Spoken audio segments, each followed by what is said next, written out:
canal. Vamos continuar com a nossa leitura do livro O Mesmo de Sempre, de Morgan Housel. E hoje com a história Coisas Demais, Cedo Demais, Rápido Demais. Uma boa audição para nós. Anabolizada, uma boa ideia rapidamente se torna péssima. Warren Buffett gracejou certa vez que não se pode fazer um bebê em um mês engravidando 9 mulheres. Mas você ficaria surpreso ao ver como é comum as pessoas tentarem acelerar um processo para além de sua capacidade. Sempre que descobrimos algo valioso, sobretudo um investimento lucrativo ou uma habilidade especial, tendemos a nos perguntar: perfeito, mas será que consigo ter tudo isso mais rápido? Pressionar 2 vezes mais? Fazer dobrar de tamanho? Dá para espremer e tirar ainda mais? A questão é natural e compreensível, mas a história é cheia de exemplos em que pegamos algo valioso e pressionamos demais, aceleramos demais, exigimos demais. A maioria das coisas tem um tamanho e uma velocidade naturais e descarrilam rapidamente quando as forçamos além do limite. Deixe-me contar sobre Robert Vavlon. Ele era enorme, o maior ser humano que já existiu. Por conta de uma anomalia em sua glândula pituitária, o corpo de Wadlow era bombardeado sem parar com o hormônio do crescimento, o que o levou a um tamanho estarrecedor. Aos 7 anos, ele tinha 1,83 m. Aos 11, 2,13 m. E quando morreu, aos 22 anos, 2,74 m. Além disso, pesava 199 quilos e calçava sapatos tamanho 73. Sua mão tinha 30 centímetros de largura. Ele era o que um ficcionista poderia descrever como um atleta sobre-humano, capaz de correr mais rápido, pular mais alto, erguer mais peso e esmagar mais bandidos do que qualquer pessoa normal. Um autêntico Paul Bunyan. Mas a vida de Wadlow não teve nada disso. Ele precisava usar órteses de aço nas pernas para se aguentar de pé e uma bengala para caminhar. Mais mancava que andava, e ainda assim com um tremendo esforço. Os poucos vídeos de Wadlow mostram um homem de movimentos tensos e desajeitados, que raramente podia ser visto de pé sem ajuda e costumava se apoiar nas paredes. Tamanho era o peso suportado por suas pernas que no fim da vida ele havia praticamente perdido a sensibilidade abaixo dos joelhos. Se tivesse vivido mais e continuado a crescer, uma caminhada casual teria quebrado os ossos de seus membros inferiores. O que o matou foi quase tão sombrio quanto Wadlow tinha a pressão arterial elevada nas pernas devido ao esforço que seu coração fazia para bombear o sangue por seu enorme corpo, o que causou uma úlcera, que por sua vez levou a uma infecção fatal. Não é possível triplicar o tamanho de um ser humano e esperar triplicar seu desempenho. A mecânica não funciona dessa forma. Animais muito grandes costumam ter pernas curtas e atarracadas, rinocerontes, ou extremamente longas em relação ao torso, girafas. Wadlow ficou grande demais para a estrutura do corpo humano. Existem limites para o crescimento escalar. O biólogo J. B. S. Haldane, escrevendo antes do tempo de Wadlow, mostrou que esse problema de escala se aplica a muitas coisas. Uma pulga consegue saltar 60 centímetros no ar.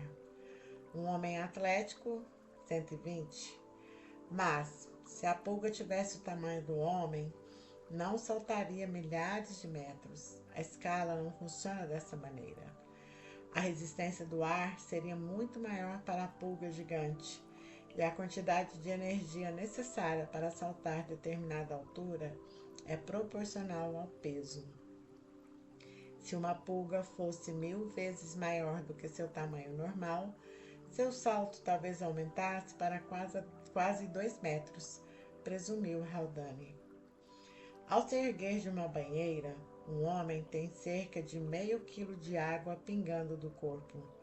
Nada muito impressionante. Um camundongo encharcado, por sua vez, carrega o equivalente a seu peso corporal em excesso de água. E uma mosca molhada fica, para todos os efeitos, pregada no chão. A mesma ação, em tamanhos diferentes, produz problemas imensamente diferentes. Para cada tipo de animal, existe um tamanho mais conveniente, e uma mudança de tamanho acarreta inevitavelmente uma mudança de forma, escreveu Haldane. Um tamanho mais conveniente. Um estado adequado em que as coisas funcionem bem, implodindo quando tentamos multiplicar seu tamanho ou velocidade. Isso se aplica a muitas coisas na vida. Um bom resumo da história dos investimentos seria que as ações rendem uma fortuna a longo prazo, mas também prejuízos quando exigimos receber mais rápido. Eis a frequência com que o mercado de ações americanos gerou um retorno positivo baseado no tempo em que ficamos com as ações na mão. Ações americanas, porcentagem de períodos que renderam um retorno positivo de 1871 a 2018, ajustado para dividendos e inflação. Uma maneira de pensar sobre esse gráfico é que há um horizonte de tempo de investimento mais conveniente, provavelmente algo em torno de 10 anos ou mais. Esse é o período após o qual os mercados quase sempre recompensam sua paciência.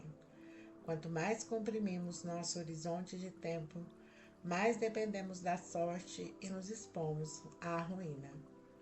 Basta percorrer a lista de mancadas históricas em investimento para constatar que nada menos que 90% delas são causadas por investidores tentando comprimir esse horizonte em um intervalo mais conveniente. A mesma coisa acontece nas empresas.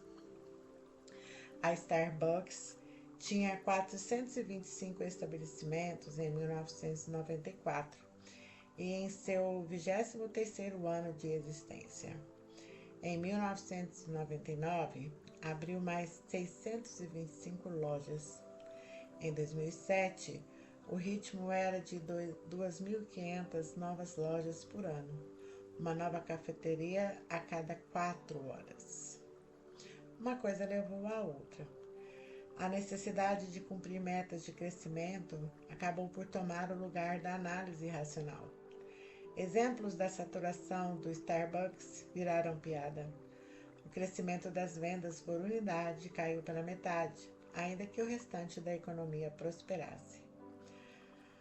Howard Schultz, o CEO da empresa, escreveu à alta direção em 2007.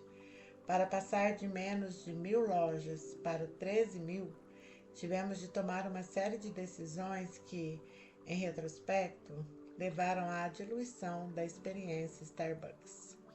A rede fechou 600 lojas em 2008 e dispensou 12.000 funcionários.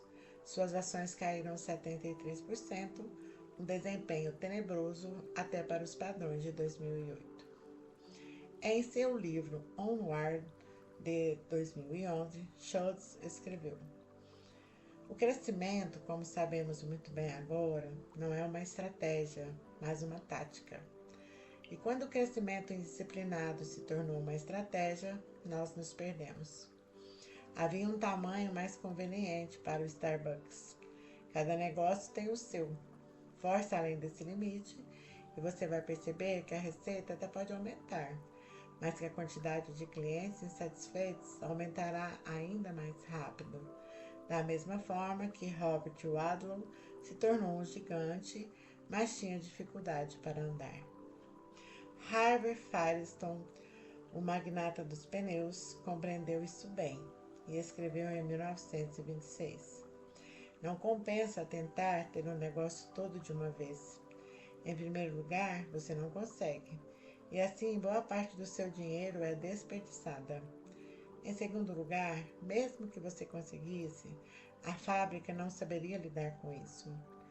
E em terceiro lugar, ainda que você conseguisse, seria incapaz de mantê-lo. Uma empresa que constrói seu negócio rápido demais é mais ou menos como um menino que ganha dinheiro rápido demais. Fusões corporativas costumam ser vítimas da mesma armadilha. O crescimento por aquisição muitas vezes ocorre quando a direção deseja um crescimento mais acelerado do que os clientes acham que o negócio merece. O desejo dos clientes tende a estar mais próximo do tamanho mais conveniente de um negócio, e alimentá-lo à força além desse ponto provoca todo tipo de decepção. Nassim Taleb afirma ser libertário no nível federal, republicano no nível estadual, democrata no nível local e socialista no nível familiar. As pessoas lidam com o risco e a responsabilidade de maneiras totalmente diferentes quando um grupo aumenta de 4 pessoas para 100, de 100 para 100 mil e de 100 mil para 100 milhões. O mesmo vale para a cultura corporativa. Um estilo de gestão que funciona brilhantemente em uma empresa de 10 pessoas pode destruir uma empresa de 1000 pessoas. Uma lição difícil de aprender quando alguns negócios crescem tão rapidamente. Travis Kalanick, antigo CEO do Uber, é um ótimo exemplo. Ninguém senão dele foi capaz de fazer a empresa crescer no começo e, à medida que a empresa amadurecia, passou a precisar de qualquer um que não ele. Não acho que isso seja uma falha, apenas um reflexo de que certas coisas não são escaláveis. Há uma infinidade de exemplos similares na natureza para enfatizar que uma boa ideia, quando acelerada, pode rapidamente se transformar numa péssima ideia. A maioria das árvores jovens passa as primeiras décadas à sombra do dossel onde nasceu. A limitação de luz solar significa que crescem lentamente. O crescimento lento produz uma madeira densa, dura. Mas uma coisa interessante acontece quando plantamos uma árvore em um campo aberto. Livre da sombra de árvores maiores, ela se farta de luz e cresce rapidamente. O crescimento rápido leva à formação de uma madeira macia e porosa, que não teve tempo para ficar mais densa. E madeira macia e porosa é um campo fértil para fungos e doenças. Uma árvore que cresce rápido apodrece rápido e assim nunca tem a chance de envelhecer, escreveu o engenheiro florestal Peter Holbein. A pressa é inimiga da perfeição. Ou vejamos o crescimento animal. Pegue 2 grupos de filhotes idênticos de peixe. Ponha um deles em água anormalmente fria e o outro em água anormalmente quente. Existe uma determinada temperatura em cada extremo que provoca algo interessante. Os peixes que vivem em águas frias crescem mais lentamente do que o normal, enquanto os que vivem em águas quentes crescem mais rápido. Devolva os 2 grupos à água de temperatura regular e eles acabarão convergindo para se tornar adultos normais, plenamente formados. Mas então, algo surpreendente acontece. Os peixes de crescimento lento em seus anos iniciais viverão 30% além da média. Os peixes de crescimento artificialmente turbinado morrerão 15% aquém da média. Foi o que uma equipe de biólogos da Universidade de Glasgow descobriu. Existe um bom motivo para isso. O crescimento turbinado leva à danificação de tecidos e, como afirmaram os biólogos, só pode ser alcançado desviando os recursos de manutenção e reparo das biomoléculas danificadas. O crescimento desacelerado faz o contrário, permitindo maior alocação de recursos a atividades de manutenção e reparo. É razoável esperar que máquinas construídas às pressas falhem mais rápido do que máquinas construídas de forma cuidadosa e metódica, e nosso estudo sugere que a mesma lógica se aplica aos corpos, afirmou Neil Metcalf, um dos pesquisadores. O crescimento é bom, até porque os mais fracos acabam sendo devorados, mas o crescimento forçado, acelerado, artificial, tende a sair pela culatra. O maior impedimento à criatividade é nossa impaciência, o desejo quase inevitável de acelerar o processo, expressar algo e causar sensação, escreveu Robert Greene. Um aspecto importante dessa questão é que a maior parte das grandes coisas da vida, amor, carreira, investimento, adquire seu valor com base em dois fatores: paciência e escassez.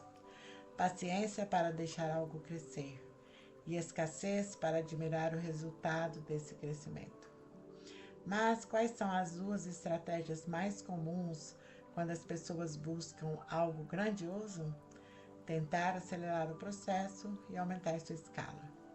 Isso sempre foi e sempre será um problema, o mesmo de sempre. A seguir, examinemos um tema atemporal, como, quando e por que as pessoas encontram motivação. E assim, finalizamos mais uma história.